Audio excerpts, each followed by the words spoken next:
Kan saya ngomong sampean kemarin, imbasnya gini Mbak, misalnya gini, saya punya orang tua masih hidup semua mereka, dua-duanya, mbok, bapakku sih urip Mbak, tetanggaku kerja gini, wediku gini. Terus mereka itu mikirnya, oh anakku nukono bener-bener penipu, bisa jadi kan? Bener nggak? Betul sekali. Bener nggak? Betul sekali. Soalnya Bahaya itu. kata fitnah ini sampai mati pun namanya dandung tetap masih ada. Iya. Gitu loh. Tidak bisa sampai selamanya tetap ada. Nah, coba gini. Misalkan orang tua saya sampai mendengar masalah ini, terus pola pemikir orang tua saja nggak luas, karena maaf ya, kaget lah. Uang tuane sampean karo wong tuaku nggak sama. Ya Ahmed ya, nggak sama loh. Ada yang pikirannya luas, ada yang cepet. Misalkan gini, sampai terjadi sesuatu tentang orang tua saya ya, dengar kasus kayak gini, misalkan membenarkan orang tua membenarkan saya benar-benar penipu, terus misalkan sampai jatuh sakit, maaf loh ya, sampai jatuh sakit, maaf loh ya, siapa yang berani tanggung jawab hal ini? Kalau ada yang berani Mbak ya, semuanya aja lah, ayo datang sini. Apa maksudnya? Perjanjian saya belikan materai.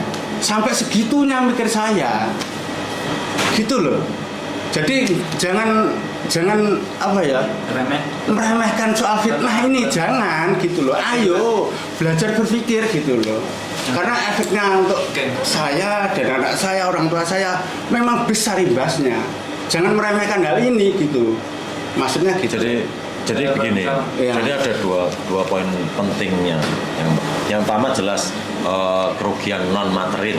Ini adalah kerugian non material yang mungkin jenengan sendiri nggak akan bisa menilai ini seberapa besar. Tapi sebenarnya bagi seseorang korban fitnah itu sangat besar sekali. Efeknya pun tidak akan bisa selesai setelah ada klarifikasi itu mereka akan selesai gitu. Sebelum memang misalnya ini salah satu sampel adanya klarifikasi lalu sampean yang punya sudah diupload misalnya yang Facebook entah YouTube atau mungkin postingan itu ditekan misalnya kan seperti itu hanya salah satu cara. Itu yang pertama. Lalu yang kedua yaitu tadi masalah yang KJRI itu kan mungkin ya karena kita juga tahu salah persepsi ketika membilang KJRI padahal Bang Dandung, Mas Dandung pun juga sebenarnya sudah lapor ke KJRI tentang hal ini bahwa ini loh data dia digunakan penipuan. Mungkin pemahamannya ini loh kami pun udah backingan ke KJRI kan gitu. Nah di situ jujur saja kami pun juga Mas Edi Yamin juga Mas Bang Edi jadinya sedikit terusik loh ini kok bisa sampai punya backingan. Angkat dulu teleponnya Pak. Dan itu tersampaikan oleh seperti yang dimaksud Mas Edi tadi itu sama jenengan juga terbawa menurut saya di pertama ya walaupun sampaikan oh suami jenengan ya nggak bisa seperti itu harusnya sedikit lebih melihat dari sisi yang lain juga kan gitu ya setelah postingan kedua saya pun juga lihat semua oke ya ada klarifikasi kayak gitu nah cuman kan di depan misalnya ya saya berniat dulu tak potong video jenengan hanya sekian menit detik ini kasus di Indonesia pencemaran nama baik hanya digunakan sepotongan itu. Oke. Jadi ini hanya. Oke, sebenarnya di sini mungkin solusi bisa di take down. Oke, satu hal lagi. Buat sampean. Satu hal lagi. Kalau video potongan itu pasti sudah diambil di TikTok karena saya pribadi nggak ada TikTok nih. Saya sendiri nggak punya TikTok. Video sudah dipotong kemana-mana. Kalau masalah video itu ada yang ngambil atau pencemaran nama baik dalam segala hal, saya ada narasumber yang mengatakan itu semua. Jadi sekali lagi saya tidak akan take down itu saya. Kenapa? Mereka mengatakan seperti itu karena mereka merasa. Tapi di keduanya, kenapa kalau saya ambil yang pertama dan yang kedua ada kan aneh tuh. Suatu percakapan yang sangat aneh bagi saya pribadi. Karena saya sendiri ingin mengatakan bahwa cangkemnya ojo asal ngomong karena itu resikonya orang lain punya akibat. Jadi ini adalah sebagai prinsip bahwa lain kali ojo asal ngelapor. Kalau saya pribadi ngambilnya positifnya seperti itu. Kenapa? Kita mudah untuk meminta maaf. tapi menyabut luka itu pasti ada bekasnya. Itu yang saya pelajari dari kasus kalian. Jadi yang susah kalau fitnah itu seumur hidup saya, jujur ini. Oke. Sampai umur hidup saya. Oke. Seperti satu lagi Mas, satu lagi. Di informasi pertama yang saya dengar adalah pemukulan. Sebenarnya saya sudah nggak mau nyinggung ini karena Samen bilang kelar. Tapi Samen menyinggung yang hal yang pertama ingin di take down. Samen memukul. Samen memukul. Satu hal itu memukul. Yang lainnya saya tidak bisa ngomong apapun. Karena apa? Ceweknya salah. Aku udah katakan ceweknya salah karena terlalu banyak ngomong. Karena mukul apapun alasannya sebagai Samen residen, Samen tahu itu salah. Apapun itu alasannya. Ini aku sekarang Bentar. yang menake ngene. Iki Mas Aki ini ditabrakne terus apa piye? Nah iya, saya makanya kan tadi saya bilang sudah tutup Ditabrakne kok. terus mosok wae ra masalah saya. Kalau Mosok wae saya. debat di sini jangan bilang saya bicara keras karena sama selalu mancing-mancing. Bukan kan dia yang Pertanyaan bukan. Kan kalian yang ngomong take down video pertama nih. Kalian kan yang bilang minta take down video pertama. Gini, Mbak. Lek iki terus percuma harus dibantu mereka masuk terus loh ya. karena membahas masalah itu masuk Kita harus mulai detik ini bukan pikiran, tenaga, ya Jadi gini, bahkan Mbak. materi juga. Pak Jika gini. Jadi gini, oke, sekarang kalau clear ada bahasa pemukulan, JK sudah saya ajak bicara, dia siap kalau memang mau diteruskan. Dan kita akan membawa anak ini masuk ke CAP 21 tentang fitnah broadcast 5 tahun penjara. Tapi karena dia itu kena sama tenaga kerja, saya sudah advise ke mereka untuk cool down. Masalah bahasa dijawab dengan pukul, dia masih bisa alibi nanti. Dengar dulu. Yang saya memang Aku clearkan dulu. Sorry. Jadi ini masalah opini publik. Jadi memukul itu masalah opini publik. Bukan, masalah yang awal video ini kita akan clearkan dulu. Opini publik karena pemukulan. Saya tidak tahu dia apa yang dilakukan, hanya polisi yang bisa menginvestigasi. Sampai di sini ada bahasa menanyakan dia dan dia menjawab ya memukul. Tapi memukul itu masih dalam proses. Kita juga akan, kalau memang itu akan teruskan, kita juga akan memasukkan. Data kita sudah siap. Maksudnya gini Mbak, dipukul beneran atau cuma disentuh saja? Nanti Mas Agung nggak mengklarifikasi. Jadi aku jajal tak ngomong. Sorry Bang, sorry. Aku tak clearkan dulu. Aku gak bahas masalah ini, tapi lek dibahas iki ya. Karena gini loh, kan kita sebenarnya nih sudah mereka bilang selesai di kasus yang video pertama, kedua kita sudah clear. Dan kita kan sudah bilang mau kelanjutannya Joni. Kalau kita perang dengan misi kita sendiri, keegoan kita sendiri. Oke, Samen tersinggung, aku tersinggung, Samen kecewa, aku kecewa. Oke, kita clearkan kan. Pemukulan ini loh, Mas Agung belum klarifikasi.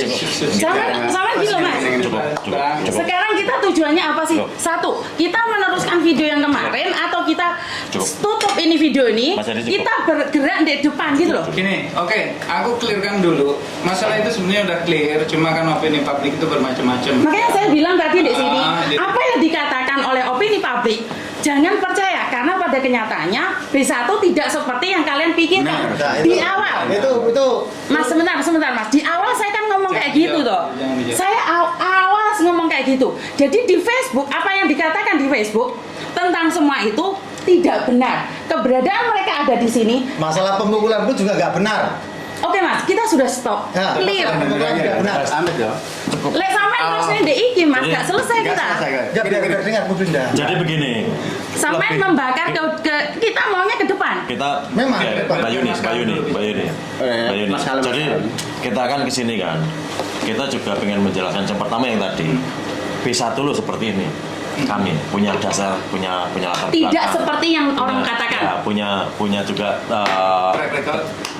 track recordnya walaupun sekecil ya. Kita juga terdaftar. Itu enggak hanya sekedar perkumpulan orang-orang yang bebas di luaran sana. Betul. Itu yang pertama. Lalu yang kedua, jelas masalah kasus penipuan ini. Jadi kasus penipuan ini. Jadi kita pun juga mencoba untuk memerangi itu. Memerangi untuk kasus penipuan ini. Nah, bukan hanya saja, tapi yang sudah dilakukan. Saya secara personal saya suka yang dilakukan sama Mbak Kartika Dian. Dia mengumpulkan banyak data, banyak sekali data, ya, banyak sekali data korban-korban penipuan melalui beberapa akun Facebook, baik itu penipuan job, baik itu penipuan part time atau jual beli, Macam-macam. dia punya banyak. Kenapa? Dia juga pernah memajukan kasus ini di Indonesia untuk polisi Indonesia yang hanya disampaikan kalau punya lebih dari 10 korban itu bisa diangkat. Kan itu. Jadi dia mengumpulkan segitu banyak korban-korban ini, sangat banyak sekali. Nah, yang perlu jadikan dia pelajaran itu adalah bagaimana dia meng-up ke sebuah sosial media. Jadi ini terjadi kan karena mereka, karena tim-tim mereka. Mereka dapat laporan dari korban. Oh ini fotonya, ini datanya. Kelemahannya adalah mereka tidak cross check dulu, tidak melalui proses karena mereka juga tidak punya kapasitas untuk itu. Mereka taunya ini loh aku ditipu, ini akunnya, ini orang-orangnya. Tapi kan dia juga nggak tahu apakah orang-orangnya benar atau salah. Kan itu kalau di sini seperti yang disampaikan Bang Edi tadi di chapter 21 itu ya, tentang pencemaran nama baik itu di sini juga udah benar. Belum lagi kalau di Indonesia karena kita warga Indonesia itu dari Undang-Undang Nomor 2 UU ITE itu di tahun 2008 yang direvisi di 2016 itu pasal 43 atau berapa itu tentang mengupload materi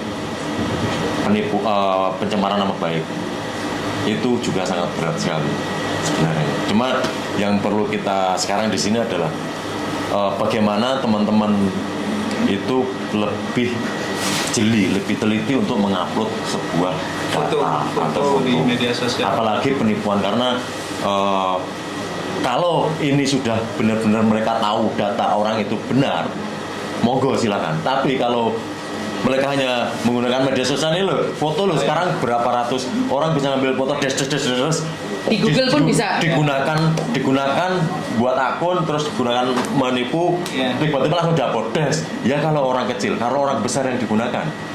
Dan ini adalah pesan buat teman-teman ya yang sempat kemarin upload fotonya Mas Dadong ya. Secara pribadi, karena saya sendiri tidak tahu pokok permasalahannya di mana seperti apa, saya didatengin dan diinfokan. Saya juga kaget, sempat nanya kan info itu dapat dari mana, masih katanya dan katanya. Setelah diselidiki ternyata bukan. Di delete nggak? Sampai sekarang Fotonya di delete nggak?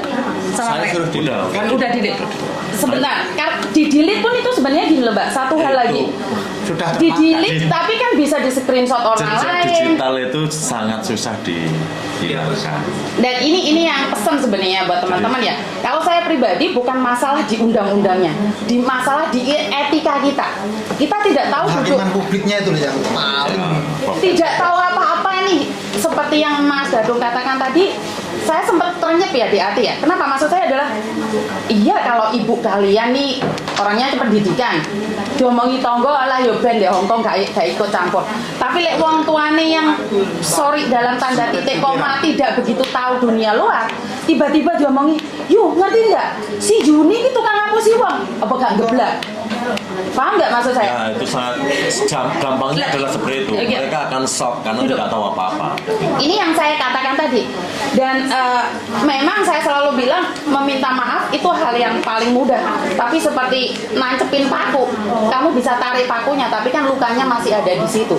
Dan secara langsung dan tidak langsung, saya tidak ingin menghakimi satu-satu. Saya tidak ingin menghakimi satu-satu karena Mas Dadong sendiri punya alasan untuk melakukan sesuatu juga. Sampai siapa Mbak? Mbak Kartika Dian. Nah, ini yang ngumpulin semua datanya ini karena saya sudah bilang sama dia kalau ada 10 orang di tangan dia, saya bisa laporkan di Indonesia. Ya. Enggak apa-apa. Jadi boleh saya akan menyampaikan sedikit. Mungkin itu sebagai pelajaran bersama. Yang selama ini kan marak teman-teman capture ini garangan, ini macam-macam itu sebenarnya bisa dilakukan proses hukum. Cuma kan kadang-kadang kita melihat ini adalah komunitas yang banyak tenaga kerjanya datang ada untuk mencari rezeki di tanah orang kan gitu kan. Jadi kita pun di sana kemarin kita diskusi, kita sampaikan masalah Dandung selesai, bahkan sudah bikin grup. Hari ini anaknya sekarang ada di Yunlong, di cover sama teman-teman di satu itu diprotek untuk katanya mau ketemu dengan si Joni itu kan gitu. Teman kita sekarang informannya itu katanya kan dapat informan yang nanti kalau anu ke Sri Kandi akan ditemuin di sini. Saya sudah bilang teman, siapkan kekuatan di sana, protek itu. Jadi intinya bahwa sebelum kasus ini video sampai naik, saya sudah ngomong ke teman-teman, kumpulkan data semua, saya sendiri yang akan jalan. Gitu. Jadi kumpulkan data karena ini efeknya sangat besar sekali. Saya sudah menyampaikan lewat ya banyak lah jalan lah. Terus terang kalau jalan aku banyak untuk melakukan itu. Selama ini udah komunikasi sama Mbak PC atau siapa itu kan. Iya. Ya datanya kita get. Cuma itu kan hanya untuk melengkapi